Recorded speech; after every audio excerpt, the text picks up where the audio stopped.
காதல் என் கவியே நீ என் அருகில் வந்தாலே உலகம் ஏன் இருளுது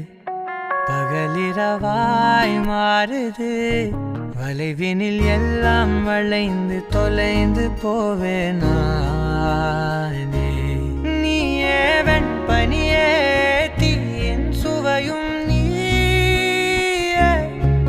உன்னில் மெது மெதுவாக பயணங்கள் போல தொடங்கிடவா மனம் ஒரு கணம் கொதிகலனாக தவறுகளின் இசையன மாற தொலைவுகளை தொலைப்போம் ஒன்றாய் வா மனம் ஒரு கணம் கொதிகலனாக தவறுகளின் இசையன மாற